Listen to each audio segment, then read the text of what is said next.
10 of the worst things that happened around Christmas. The Christmas season is one of the most venerated times of year around the world, celebrated by Christians and non-Christians alike. Purported to be one of the happiest times of year, there have also been a number of terrible events which occurred.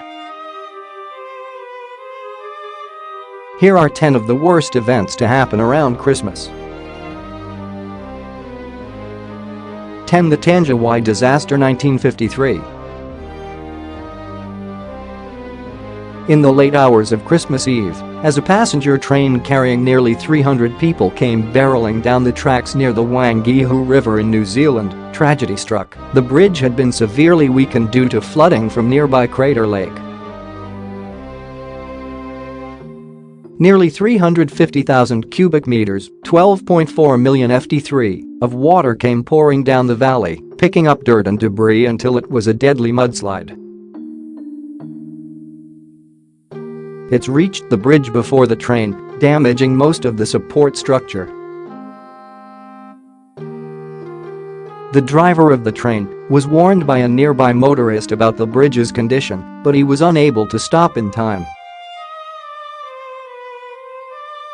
He drove onto the bridge, which collapsed under the weight of the train, and the train plunged into the river below.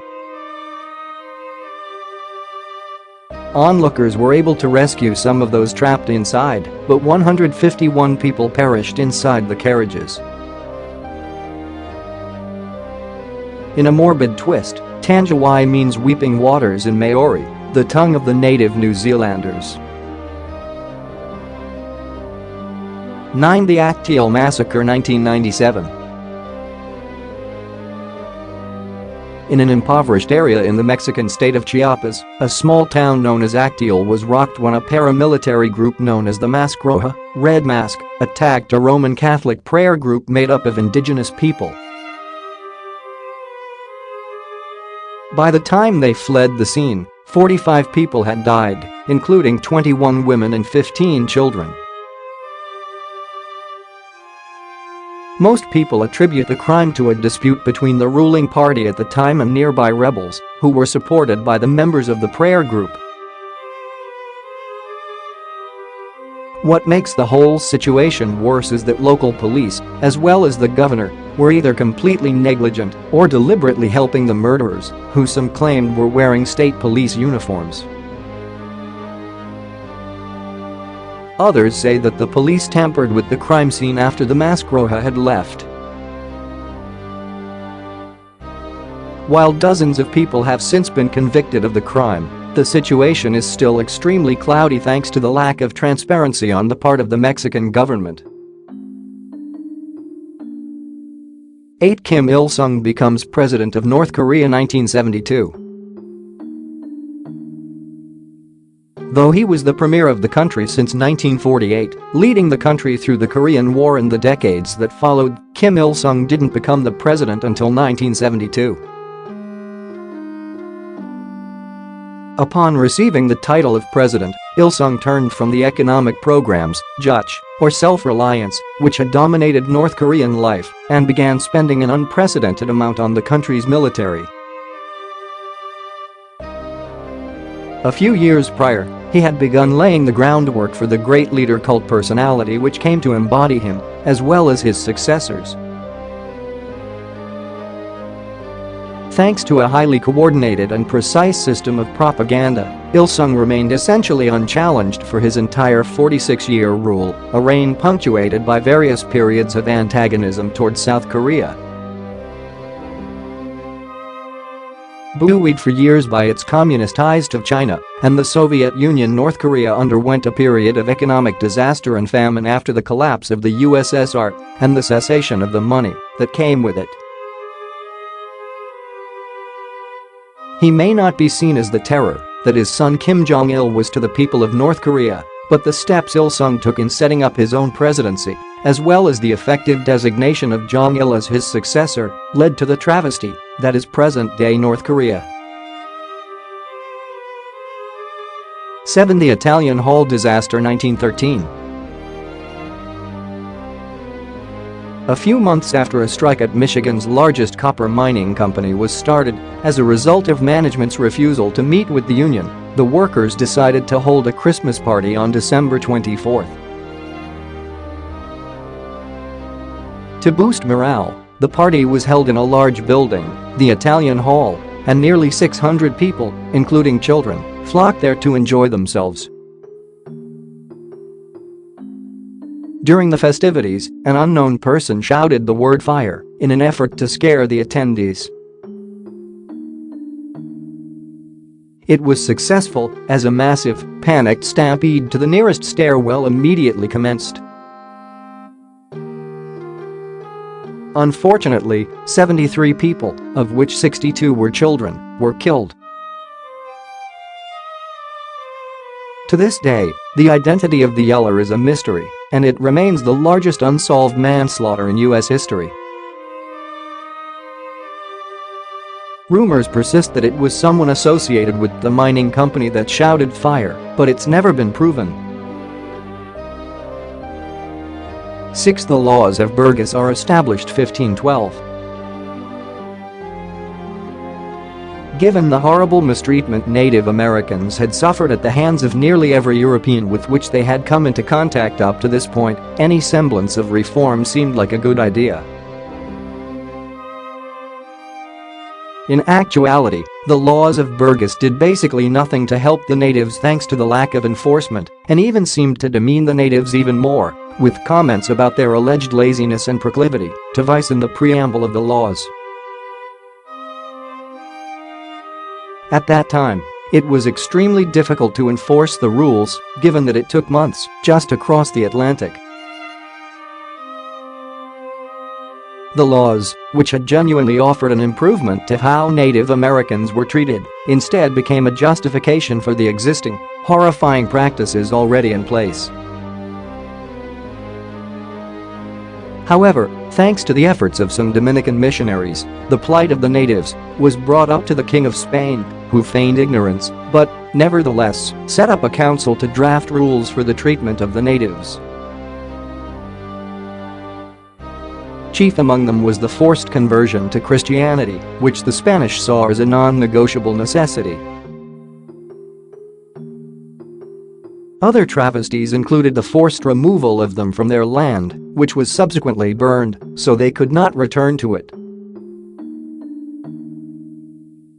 They were also forced to work for the Spanish for 2 years regardless of whether or not they wanted to.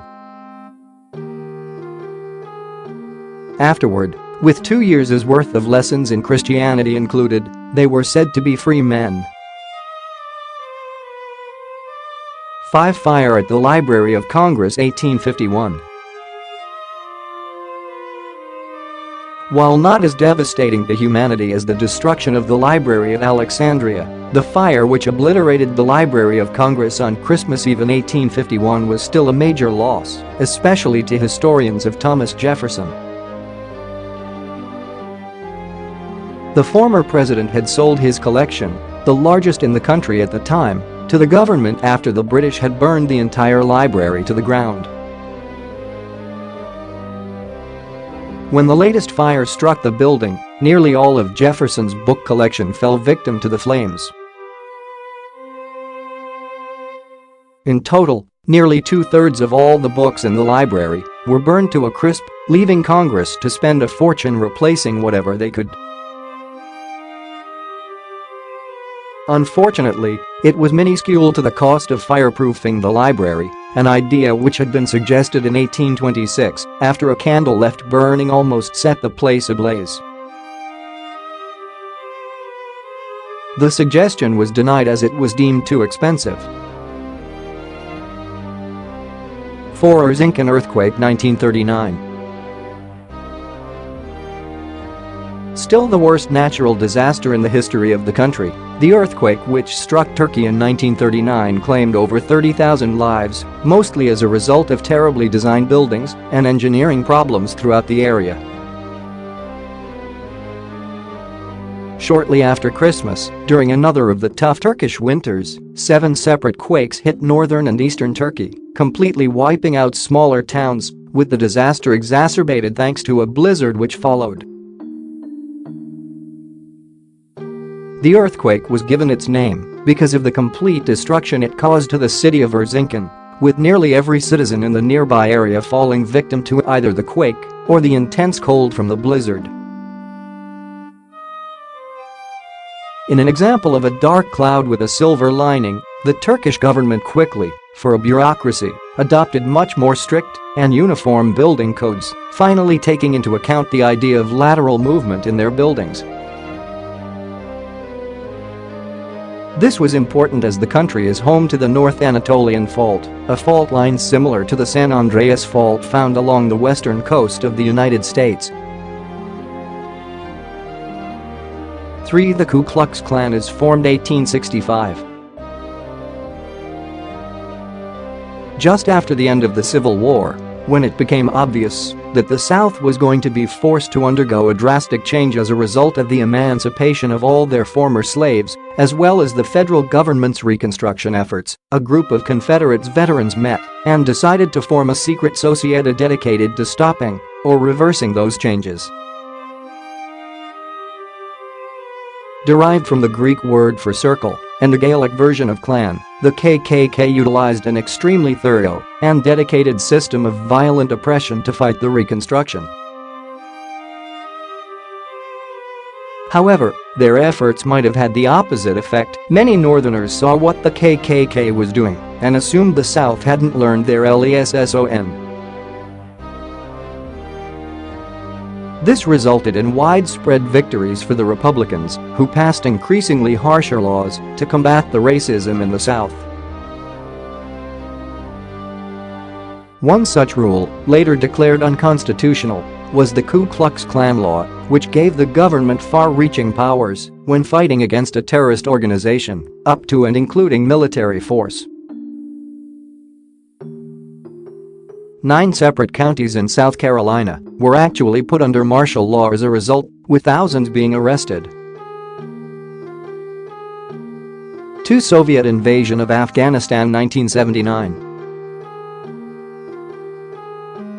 In 1978, the government of Afghanistan was overthrown in a military coup and turned over to 2 different communist groups. Thanks to unpopular reforms, as well as the forging of close ties with the Soviet Union, unrest began to stir among the populace, with an Islamic insurgency known as the Mujahideen forming a short while later. As a result of their increased activity, the Soviet Union decided to invade the country, sneaking in under cover of darkness on Christmas Eve 1979. This was the first and only time the Soviet Union invaded a country outside the Eastern Bloc, and the decision was met with worldwide denunciation. As part of their effort to stem the growing influence of their enemy in the Cold War, the US began training the Mujahideen, as well as giving them weapons.